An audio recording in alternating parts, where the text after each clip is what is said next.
এখানে আসছেন কেন? আমাকে ভাব অবন্তি ওনাকে এখান থেকে বেরোতে বলো।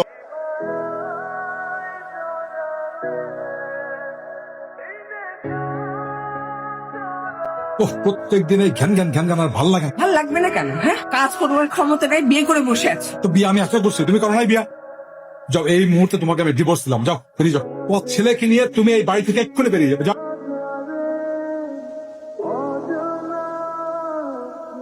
বাজে কয়টা? 1:30। কোন ভদ্র ঘরের ছেলে এত রাত পর্যন্ত বাইরে ঘোরাঘুরি করে? মনে হয় থাকে না।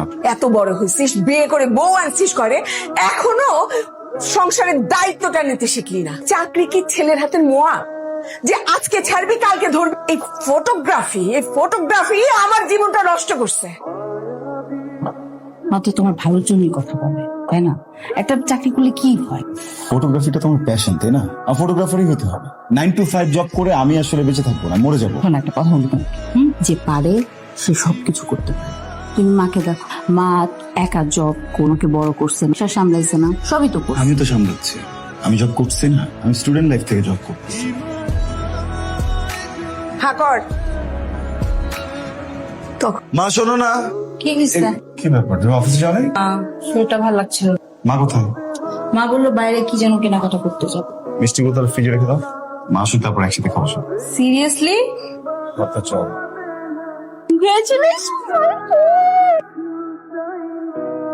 মা, আমার ছেলে নতুন জব করবে বলেছে, ইন্টারভিউর জন্য নতুন শার্টের দরকার আছে না, জন্য কিছু নতুন শার্ট কিনতে আসলাম। কি হয়েছে? হ্যালো হ্যালো,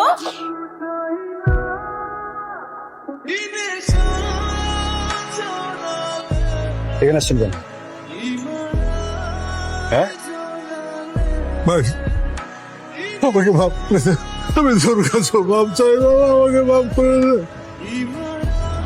আমি একটু থাকি এখানে, আমি নাফিসার টাকা একটু কাঁধে করে আবার টাচ করতেছেন কেন? ডিভোর্স দিচ্ছেন না? আপনার সাথে আর কোনো সম্পর্ক নাই। আপনি কোন ডাইটা থেকে টাচ করতেছেন? সাহস দিচ্ছে কে?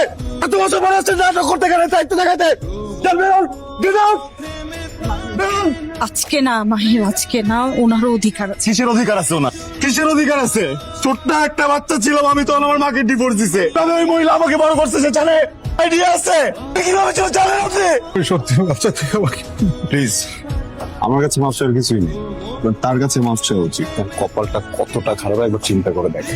মানুষটা পর্যন্ত নাই। অবন্তি ওনাকে এখান থেকে বেরোতে বলো। অবন্তি বলছি ওনাকে এখান থেকে বেরোতে বলো। ডাক্তার মাপ বলতেছি তো, আপনি বেরোন কিন্তু। কথা বলতেছি, শোনেন না।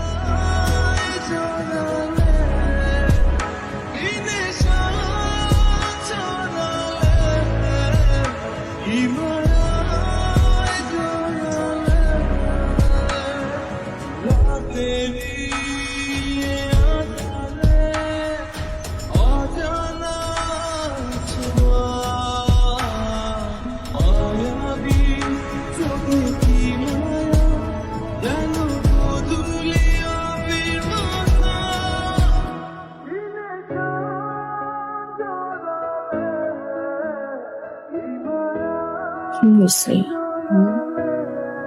ঘুমাবো না? ঘুম আসেনি জব। দেখো, যেটা হয়েছে এখানে তো তোমার কোনো দোষ নেই না। আরে আসুন। আমি বলতেছি না ঘুমাবো না। তোমার ঘুম পাইছে, তুমি ঘুমাও। আমার শরীর, আমার ইচ্ছা, আমার ঘুম পাচ্ছে না। ওকে,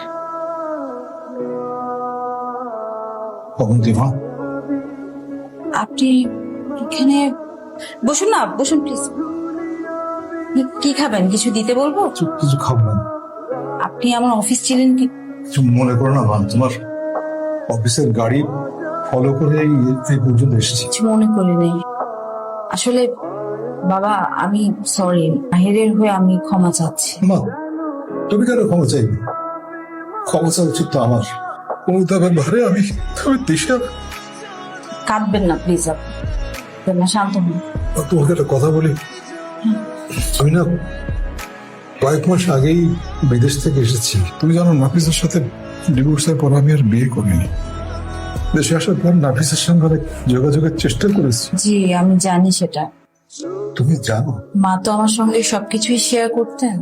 এই ব্যাপারটা বলেছ তুই আসলে মাহেরকে ব্যাপারটা কিভাবে বলবে, ও কিভাবে রিয়াক্ট করবে এটা ভেবে ওকে আসলে বলতে পারিনি। এখন দুষ্ট তো আমারই। আমি আমি আমি প্রায়শ্চিত্ত করতে চাই বা আমি আমি কি করে, তুমি আমাকে একটু সাহায্য করবে। বাবা, একটা উপায় আছে। বলো না, কি বলো না। মাহির, তোমাকে একটা কথা বলার ছিল। মানে বাবাকে কি ক্ষমা করে দেয়া যায় না? আমি ওনাকে কখনোই ক্ষমা করব না। দেখো, তুমি তো বাবা ছাড়া বড় হয়েছো না, আমি তো কাউকেই পাই নাই, তাই আমি কষ্টটা বুঝি। মানুষ যখন নিজের ভুল বুঝতে পারে, অনুতপ্ত হয়, তখন তাকে ক্ষমা করে দেয়া উচিত। উচিত না, আমি ওনাকে কখনোই ক্ষমা করব না। তুমিও যে ঠিকটা জানো তা তো না। বাবা যখন দেশে ফেরেন তারপরে উনি অনেকবার মায়ের সাথে যোগাযোগ করার চেষ্টা করেছেন, ওনাদের মধ্যে যোগাযোগ হয়েছিল। মাকে উনি অনেকবার ক্ষমা চেয়েছেন, মার কাছে অনুতপ্ত হয়েছেন, ভুল স্বীকার করেছেন। একটা পর্যায়ে গিয়ে মা কিন্তু অনেকটা কনভিন্সড হয়েও গিয়েছিল ঠিকঠাক করার জন্য, কিন্তু প্লিজ একটা মিথ্যা কথা বলবো না তুমি। তুমি মিথ্যা বললে তো সত্যটা মিথ্যা হবে না মাহের। বলছি না চুপ। এখনো ছাড়তে পারিনি। ছেড়েছিলাম তো, তোমার কারণে আবার ঢুকতে হলো। তো আসলে তোমার মাহের, তাতেই চলো, হসপিটাল যেতে হবে। হসপিটাল মানে কার কি হয়েছে? মাহির, বাবা হার্ট অ্যাটাক করেছে। আরে কি আশ্চর্য, বসে পড়লা কেন? চলো তাড়াতাড়ি চলো, এখন যেতে হবে। কোনো কথা বলতে যাচ্ছি না, যাও।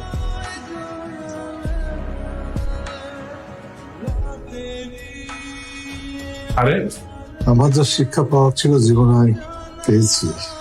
আমার ক্যারিয়ারের জন্য আমি এই দেশ ছেড়ে বিদেশে চলে গিয়েছিলাম।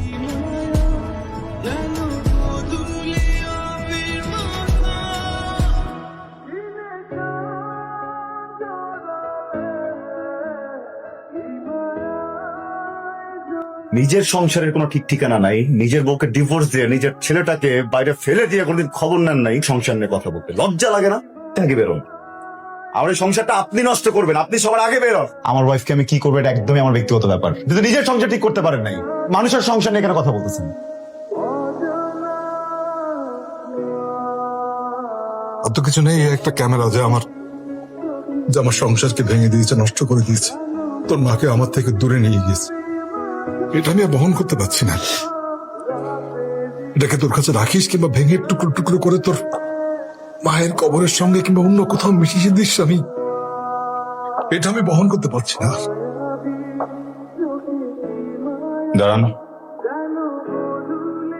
যান, চলে যান। আপনি তো পালানোতে এক্সপার্ট, তাই না? একবার পালা যাবেন, একবার আমার মাকে ছেড়ে পালা গেছেন, এখন আমাকে ছেড়ে পালা যাবেন। যখন ইচ্ছা তখন আসবেন, সারা জীবন।